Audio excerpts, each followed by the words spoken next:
Well, we are just one day away from the 155th running of the Belmont Stakes, but Mother Nature might have other plans. Wildfires in Canada have filled the northern states with smoke, leaving several areas, including New York, with poor air quality. A decision is still yet to be made on whether this year's final Triple Crown race will be ran in its original time and day on Saturday, but all is looking much better now, and all, if it all goes to plan.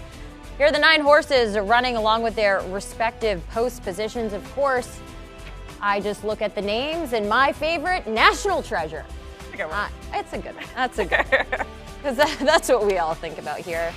Who needs odds? You just got to go. Yeah, you go by the best name. Yeah, totally. National Treasure. That's what I'm thinking. And we have Avery Johnson here, a man who does it all, back with his Belmont picks and more. Now, Avery, the running of the Belmont Stakes is this Saturday, of course. Mother Nature hopefully does not have other plans for that. But just big picture, I want to look at kind of the overall picture here. How do you view the overall state of the Triple Crown and where it stands right now? Well, it's a little bit disappointing. This year was my 12th Kentucky Derby. I've been going to the Kentucky Derby since 1997. Silver Charm won. Bob Baffert was the trainer. I've been going to the races for 40 years, way back to my days at the fairgrounds. The Triple Crown needs to be recreated and rethought. First Saturday in May, Kentucky Derby is perfect. Then we need 3 weeks in between the Kentucky Derby and the Preakness so that we can get more horses from the Kentucky Derby to participate in the Preakness. And then another 3 or 4 weeks between the Preakness and the Belmont. And then here's one creative idea. Why don't we shorten the Belmont from 1.5 miles to 1.25 miles so that we can again try to retain horses, get more creative, maybe put more money in the purses. But the Kentucky Derby is a phenomenal, phenomenal day. I love it. I'm always clean. I'm always one of the cleanest there. My wife dresses me, but we need more time. The Preakness is becoming obsolete because it's such a quick turnaround. The Kentucky Derby, phenomenal. Horse racing needs a commissioner. Okay. Football has one, basketball, baseball, it needs more of a centralized system because now it's a little bit outdated. So again, I love the races, love hanging out with my buddy Tim Doyle. I'm a Breeders' Cup ambassador. So I'll see you at Santa Anita in the fall. But just think outside the box a little bit because it's a great sport. So you said 12 years that you've been going to the Derby. I didn't realize that. How many times have you been to the Belmont, and what are some of your favorite memories from going to that race specifically? Last time I've been to the Belmont, several years ago, Creator won the Belmont. Okay. And I was coaching at Alabama at the time, but Belmont's always fun because it's New York City. Yeah. And there's nothing like New Yorkers at the races. I love Saratoga in upstate New York with the Travers in August. So it's just a great time to bring family and friends together. You talked about your outfits. If we want to hit up the Belmont or the Derby, I've been to the Derby once. I got the Fascinator and all that stuff. But what are some tips if anyone's going to the Belmont? Like, how do you? What's like the segment of the day, right? Yeah. Here. What's the swag? What should we wear? Well, first of all, your shoes got to be flashy. Okay. Yeah. And for ladies, you got to have the right hat. Right. Okay. And I know about 5 different folks that make the hats, and we can connect. You'll hook us up. I could give you the hookup. Perfect. We have fashion advice. That's like. What else could you need? From Coach Avery Johnson. He does it all. Avery, thank you so much. We love having you in studio. It has been so fun. And don't forget, my pick for the Belmont tomorrow is Forte. Okay. Forte. Mike Rapoli, owner, and Vinny Viola, who just won last night with the Florida Panthers. He's the co-owner. Okay. Forte. Yeah, the Panthers are on fire, so they got some good luck. So we'll go with Forte, Coach. All right, right now we are looking at the odds for the Belmont Saturday, June 10th. The betting favorite is Forte. That's also Coach's favorite at 5-2. Excuse me. Tappet Trice is 3-1, and then we have Tappet Shoes, a little bit more of a long shot, 20-1. I like Tappet Trice. I'm going by the names though. That's what we do. Yeah, Angel of Empire is also a good one. National Treasure. Okay. I'm sticking with it. All right, and of course there are plenty of ways to make money on the Belmont. We got Tim Doyle waving the money bag, and we also have Mike McClure joining us. Forte was actually the betting favorite for the Derby. Scratch at the last minute, guys. Now making his Triple Crown debut.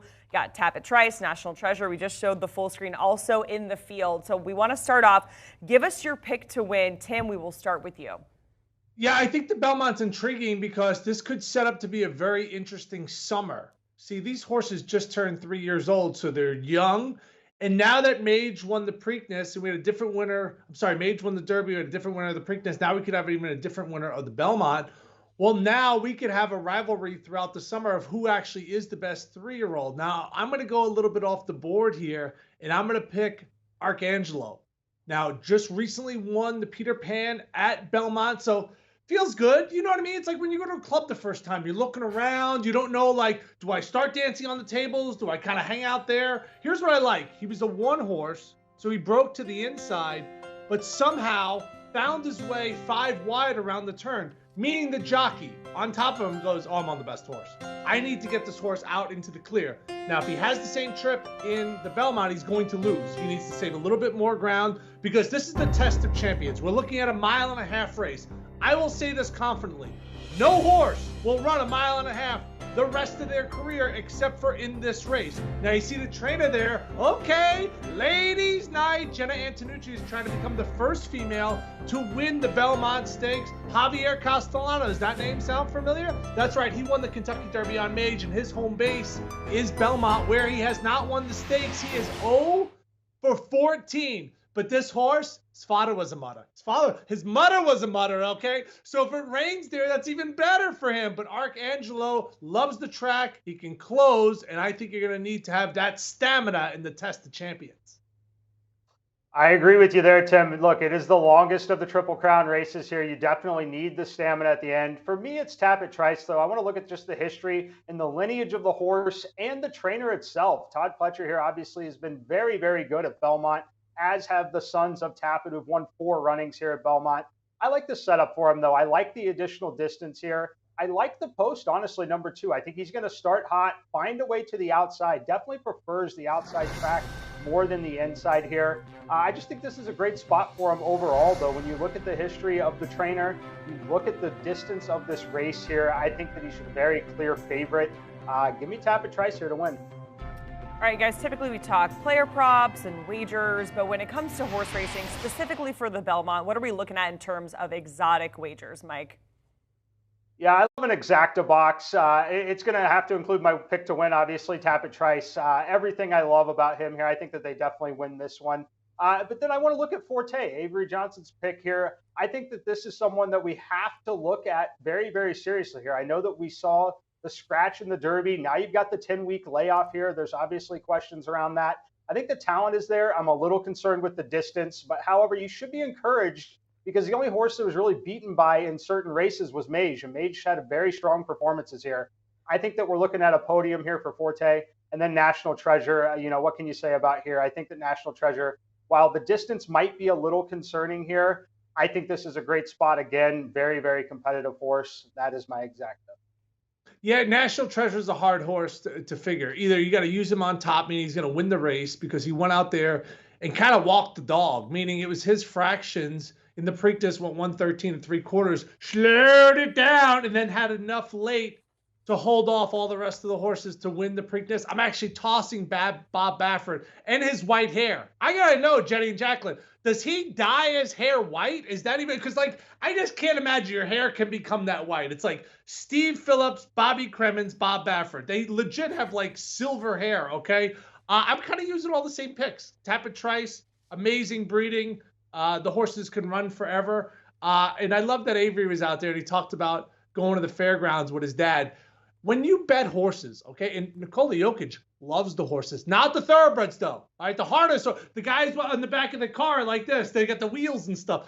I like the harness horse. That's real degenerate stuff, by the way. You bet the harness at night, okay? But I started going to Belmont with my father, and that's how Jacqueline, Avery, and I bonded, okay? See this guy right here? I don't know about the haircut at the time, but that guy right there knew the ponies in 2nd grade, okay? Wait, Tim, I feel like your poster, there's like a mark on it. We might need to get a replacement for your, is this a boy, a ball, and a dream? One of my kids put their finger through it. God, these kids, you can't bring them anywhere. All right, Tim Doyle, Mike McClure, you guys don't go anywhere. We're going to get more picks from you coming up. In the meantime, Tim is going with Arcangelo. Mike is going with Tapit Trice for the Belmont. And make sure you check out the Early Edge. Mike McClure, the coach, the crew, they're walking you through different types of bets, how to cash in. You can download and follow the Early Edge wherever you get your pods, or you can scan that QR code and watch on the Sportsline YouTube channel.